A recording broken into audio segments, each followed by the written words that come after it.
겉으로 보기에는 삶을 마음껏 누릴 조건들을 갖추고 있는 듯 보였지만 내면에서는 수많은 고통을 겪은 실비아. 실비아의 내면에는 무엇이 있었을까? 이번 시간에는 실비아가 감정의 저점에서 내면의 악마에게 시달리다 자살을 기도하게 되는 이야기를 살펴보죠. 실비아는 성취를 보여야 어머니에게 사랑받을 수 있다고 느꼈습니다. 그래서 공부를 열심히 했죠. 공부 다음으로 실비아가 성취를 보일 수단으로 삼은 건 글쓰기였습니다.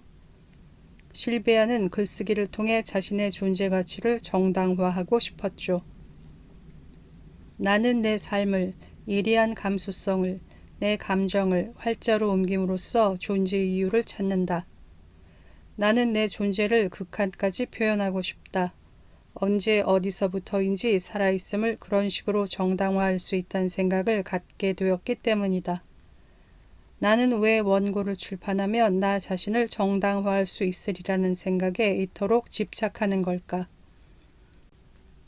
내가 글을 쓰지 않으면 아무도 나를 인간으로 인정해주지 않을 거라고 생각했다. 그렇다면 글쓰기는 나 자신의 대체물이다. 나를 사랑하지 않는다면 내 글을 사랑해주고 내 글을 좋아한다면 나를 사랑해주세요. 사람의 감정은 좋을 때도 있고 안 좋을 때도 있습니다. 감정을 강렬히 느끼는 사람은 고점과 저점의 편차가 크겠죠. 실비아는 글쓰기를 자기 존재를 정당화하는 도구로 삼았습니다. 때문에 글이 잘 써지고 안 써지는 것, 자신이 투고한 글이 수락되거나 반송되는 것은 실비아의 감정이 오르내리는데 큰 영향을 미치는 요소가 됩니다. 우선 감정의 고점 상태를 볼까요? 이럴 수가. 나는 행복하다. 1년 만에 처음 온전히 맛깔지게 느껴지는 작품을 쓴 것이다. 출판사에서 편지가 날라왔다. 내 단편이 무척이나 마음에 들었다며 언젠가 내가 쓴 소설을 출간하고 싶다는 내용이었다. 그것으로 다시 생활을 시작하고 싶다는 열망이 불붙었다. 감정이 오르내리게 하는 자극은 그뿐만이 아니었습니다. 부비동염 때문에 심각한 우울증으로 빠져드는 기분이다. 하지만 저기압이 심할수록 바닥도 빨리 칠 테고 그러면 곧 상승 무드가 시작되겠지. 이렇게 실비아는 감정이 오르락 내리락 하는 것에 익숙했습니다. 그런 실비아에게 위기가 찾아옵니다. 맙소사, 자살을 시도하고 싶은 마음에 가까워진 적이 한 번이라도 있다면 그건 바로 지금이다. 내가 수행해야 할 육체적 임무는 끝도 없이 줄지어 늘어서 있는데 해야 할 일을 적은 리스트는 산더미다. 마침내 극도의 혐오감에 사로잡혀 이 모든 목표며 일이며 행동이며 무의미하게 반복되는 행위를 그만 끝장내고 싶다는 열망이 솟구쳐 오른다. 실비아는 대학 3학년 초에 자살의 유혹을 느낍니다. 그 유혹의 시작점은 실비아가 처리해야 할 수많은 일들이었죠. 우리는 앞에서 실비아가 전쟁에 대한 편지만으로도 생존에 대한 공포에 사로잡히는 것을 보았습니다. 우리는 이미 실비아의 내면이 천성적인 불안, 모두에게 사랑받고 싶지만 아무에게도 사랑받지 못한다는 거절감, 어머니의 기대에 맞추어 달리느라 자신을 잃어버린 정체성의 문제, 그동안 쌓인 스트레스를 외부로 배출하지 못하고 쌓아둔 것 등 여러 이유로 위험 상태라는 걸 보았죠. 실비아는 언제든 계기가 생기면 무너져 내릴 수 있는 상태였습니다. 나의 세계가 산산조각 난다. 무너져 내린다. 중심은 더는 버틸 힘이 없다. 나는 두렵다. 속이 텅 비었다. 자살하고 싶다. 무거운 책임을 훌훌 벗고 비굴하게 엄마의 자궁 속으로 도로 기어 들어가고 싶다. 내가 누군지 어디로 가는지 도무지 모르겠다. 부정적 사고방식, 자기 혐오, 의심, 광기 속에서 허우적거리다 빠져 죽을 지경이다. 나는 그저 언젠가는 눈동자 뒤에 자리 잡은 이 텅 빈 지옥이 밖으로 불거져 나오지 않을까? 새까만 전염병처럼 분출하지 않을까 끊임없이 두려워하면서 터벅터벅 가던 길을 갈 뿐. 나는 거대한 쓰레기더미다. 지금 내 눈 앞에는 허우적거리며 몸부림치는 지옥이 펼쳐져 있을 뿐이다. 두려움, 질투심, 증오, 섬약한 나의 배짱을 갉아먹는 불안한 부식성의 정서들.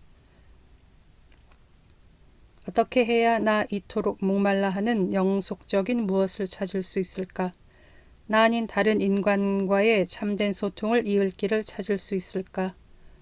억지로 내게 강요되는 해결책을 기꺼운 마음으로 받아들일 수 있는 날이 올까? 남은 평생을 어떻게 정당화하며 어떻게 합리화하며 살아가야 할까? 누구와 이야기를 하면 좋을까? 정신과 의사는 돈을 받겠지? 나는 충고를 원하면서도 막상 충고를 받아들이려 하지 않는다. 자살이나 해버려야지. 나를 도와줄 수 있는 사람은 세상에 없어. 여기에는. 나와 함께 나라는 인간을 속속들이 파고들어 분석하고 마침내 내가 나 자신을 이해할 수 있도록 도와줄 만큼 한가한 사람은 없다. 세상에는 나보다 딱한 처지의 사람들이 너무나도 많기에 내가 도와달라고 위로해달라고 앞길을 인도해달라고 한다면 그건 얼마나 이기적인 일이냔 말이다. 아니, 이건 나 혼자 헤쳐나가야 할 진흙탕이다. 실비아의 감정이 바닥을 칠 때 이런 식으로 실비아가 그동안 억압해둔 모든 스트레스가 고개를 들고 아우성을 칩니다. 실비아는 다행히 친구의 도움으로 그 상태를 벗어날 수 있었습니다. 좋아, 이걸로 된 거야. 나는 주저앉아 울어버렸고 이야기를 했고 또 울다가 또 얘기를 했다. 가면이 쭈글쭈글 구겨지고 엄청나게 저장되어 있던 유독성의 죄가 내 입에서 뿜어 나오는 기분이 들었다. 그동안 그 무엇보다 누군가에게 말해버리고 이렇게 내 앞에 꽉꽉 담겨있던 시기심에 가득 찬 질시하는 두려워하는 신경증적 긴장들을 발산해버릴 필요가 있었던 거다. 세상에 꽉 죄던 가면을 벗어던지고 혼란스런 파편들을 흘러나오게 내버려두니 정말 좋았다. 정화, 카타르시스. 내가 예전에 어떤 사람이었는지, 얼마나 심지궂고 얼마나 긍정적이고 얼마나 풍요로운 사람이었는지 기억하기 시작했다. 틀림없이 피로와 균형 감각 때문에 나는 그렇게 미적미적 미루면서 과학 강의를 두려워했던 모양이다. 망할. 나는 강의를 따라잡고도 남을 능력이 있다. 내일은 과학 과목을 끝내고 새로 창조적인 글쓰기를 시작하려 한다. 붕괴에 도와서는 과학 공부에 대한 부담감이었습니다. 실비아에게 과학 공부는 단순히 과학 공부가 아니었죠. 실비아의 불안은 실비아를 모든 것에 전력 투구하는 사람, 모든 것에 절박한 사람으로 만들었습니다. 그리고 실비아는 그 순간 과학 공부에 대해 절박했죠. 또 실비아 내면에 쌓인 스트레스는 이미 터지기 직전인데 실비아는 누구보다도 스트레스를 잘 받으면서도 누구보다도 못 내보내는 사람이었습니다. 그런데 이번에는 다행히도 실비아가 가면을 벗고 자신을 그리고 자신의 스트레스를 드러낼 수 있게 도와줄 친구가 때마침 곁에 있었습니다. 그런데 역으로 생각하면 실비아가 다시 이런 상태에 놓일 때 도와줄 친구가 곁에 없으면 그때는 어떻게 될 것인가 하는 걱정이 생깁니다. 실비아는 죽고 싶은 때가 있는가 하면 황홀한 행복을 느낄 때도 있었습니다. 최악의 시기는 지났다. 1년의 사건이 일어나서 올해를 통틀어 이 순간 가장 행복하고 기쁨에 들떠 있다. 어째서 이렇게 갑작스런 황홀경에 빠져 기분이 둥둥 뜨는 건지. 황홀경과 죽고 싶은 절망을 오고 가는 극적인 감정 변화는 사람의 진을 빼놓기 충분합니다. 그럼에도 실비아는 삶을 소중히 여겼습니다. 삶은 오직 한 번뿐이거니와 너무나 매정하게 기회를 딱 한 번만 주고 만다. 날마다 맛을 보고 영광을 만끽하고 싶다. 그리고 고통을 겪는 일을 결코 두려워하지 않으면 좋겠다. 실비아는 대학 3학년을 무사히 마칩니다. 그리고 마드모아젤이라는 잡지의 객원 기자로 뽑혀 부푼 가슴을 안고 뉴욕으로 가죠. 하지만 실비아 특유의 피로감을 느끼며 우울증에 빠져 집에 돌아옵니다. 그리고 그 상태에서 하버드 대학의 서머스쿨 입학을 거부당하죠. 쓰러질 것 같은 상태에서 한 대 더 맞은 겁니다. 그럼에도 실비아는 방학 3달을 어떻게 보내는 게 최선일지 고민합니다. 결정의 시간이 임박했어. 재정 수지를 맞추고 중차대한 문제들을 정리하고 미래의 목표와 계획을 상대적 중요성에 따라 정리할 시간이야.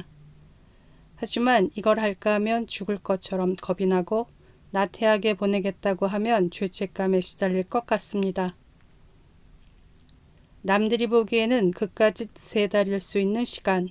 실비아의 불안은 그 시간을 알차게 보내는 문제를 필사적으로 고민하게 합니다. 실비아의 불안은 마음이 한쪽으로 정해지지 못하게 만듭니다. 실비아의 불안은 실비아간을 무언가에 쫓기게 만듭니다.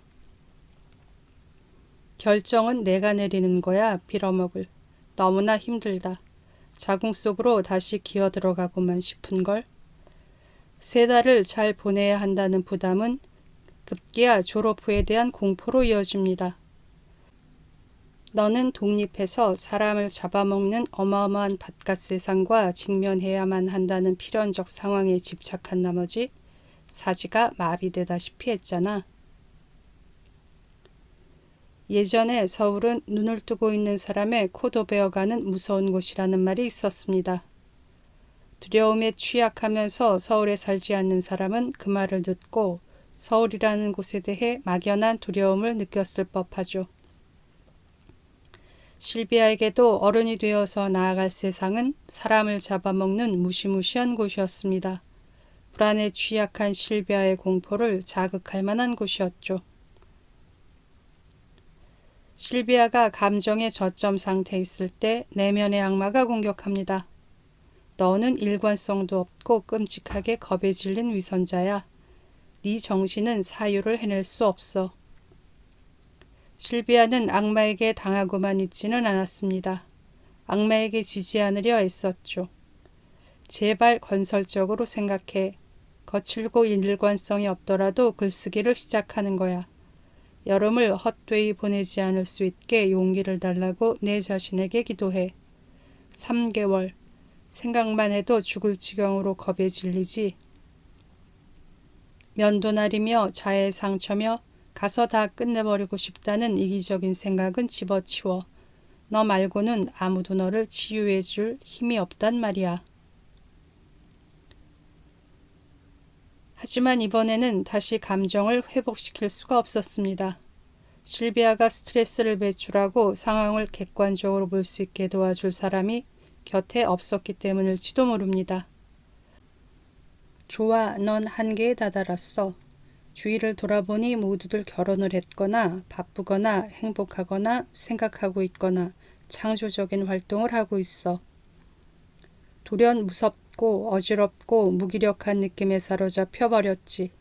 게다가 가장 나쁜 건 대처할 수 없다는 생각이 널 덮친 거야. 미치광이의 구속복을 입고 있는 네 모습이 환각처럼 보였지. 가문의 수치, 교착, 남자관계, 여자관계, 논문에 대한 공황, 함께 있을 리가 없는 결핍 상태, 미친 듯이 진행되었던 지난 몇 년간의 의기양양한 진도를 쫓아가는데 실패할까봐 두려움. 지금은 사랑할 수도 없고 느낄 수도 없다. 내면의 악마에 지지 않고 정상적 감정 상태를 회복하려 애쓰던 실비아는 더 이상 버티지 못하고 수면제 자살을 기도합니다. 그리고 후원자의 도움으로 정신병원에서 요양한 후 복학해 대학을 수석 졸업하죠. 다음 시간에는 실비아 인생의 3번째 시기를 채운 키워드들을 살펴보겠습니다.